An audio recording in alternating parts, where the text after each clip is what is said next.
Hi, it is great that you have decided to use the Stories That Move online toolbox. My name is Femke and in this video I'll be explaining how to get started. So first, what is Stories That Move? It's a set of free online material to help you and your students discuss discrimination, based on real stories told by other young people. The toolbox is designed for secondary education and higher. The main goal of Stories That Move is to encourage students to think about prejudice and discrimination and about their own attitudes towards these issues. But how? By sharing real-life stories, creating a safe learning space, offering ready-to-use lesson plans and using methods such as blended learning and visible thinking. What do you need? Laptops, smartphones or tablets for your students, a good Wi-Fi connection, audio and a smartboard to show some of the online group activities. Let's have a look at the website www.storiesthatmove.org. I will help you navigate how to get started. First, select your preferred language. Stories That Move is available in 9 languages. You can find a full overview of all topics and lessons under Teaching Materials and then click on Online Toolbox. Stories That Move consists of 5 main themes. We call them learning paths. Each learning path has 3 lessons. The overview shows you the topics covered and an estimated duration for each lesson. The lessons can be done in any order you like, but let me give you some suggestions.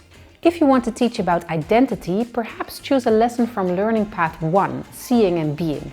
This learning path explores how we see ourselves and others.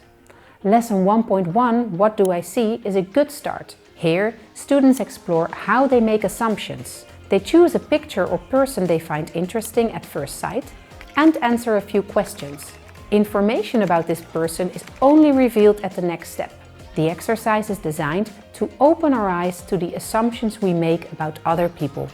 If you want to teach about discrimination, choose Learning Path 2, Facing Discrimination.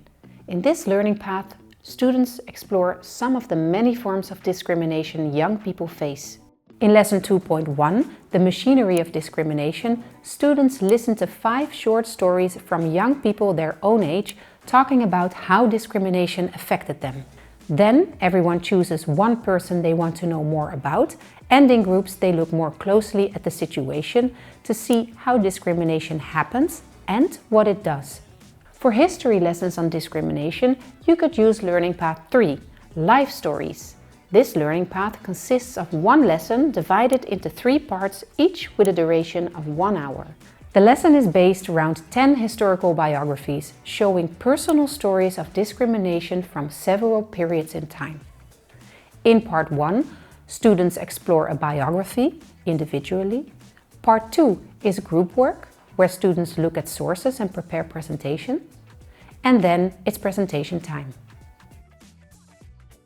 To teach about prejudices and stereotypes in the media, I would suggest Learning Path 4, Mastering the Media. Lesson 4.1, Media and Me, looks at media bubbles. Students analyze their own media consumption, compare it with their classmates' media usage and discuss which sources they consider most credible and which less trustworthy. And last but not least is Learning Path 5, Taking Action. This one is designed to talk about human rights and about becoming active against discrimination. Lesson 5.3, And Action, is powerful because it shows positive role models who did something. It shows that discrimination is widespread, but that it is also something we can stop when we act. But what can we do? Students first listen to 5 young adults who took action. Then they look at the various ways of actively tackling discrimination. So you have an overview of the lessons, but now you're probably wondering where you can find a more detailed description of all the material. Let's go back to the website so I can show you the educator's guides, which you can download. Click on Teaching Materials again and select Educator's Guides.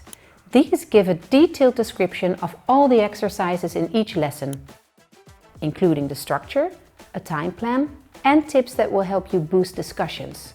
The dots indicate levels of difficulty. One crucial thing I have not mentioned yet. To access all the lesson materials, you'll need to set up a teacher's account. This will navigate you to the teacher's dashboard, where you can create your class. Click on the topic you are interested in and select the lessons you want to work with. Save and share the pin with your students. You're almost ready to go. Your students will also need to create accounts. Option 1 is to do that using their own email address and the pin of the class you created, but there's also an option 2. You can generate individual student codes, in case your students don't have their own email addresses or if you're having problems with the school's firewall. They will still need the class PIN as well as their individual student code to access the class you have created. Students can work on their smartphones, laptops or tablets. Teachers can have the online tool up on the smartboard by logging in and using the function Follow the class like a student. There are a couple of other features I would like to highlight on the teacher's dashboard. The option to see your students' progress and answers, the option to change class assignments, and of course the option to see all the lessons in the demo version. For more about our pedagogical approach and in case of technical issues, please see our FAQs or watch more videos on our website. You can find everything on www.storiesthatmove.org. Well, that's it. You're ready to start using Stories That Move. Have fun preparing your first lesson.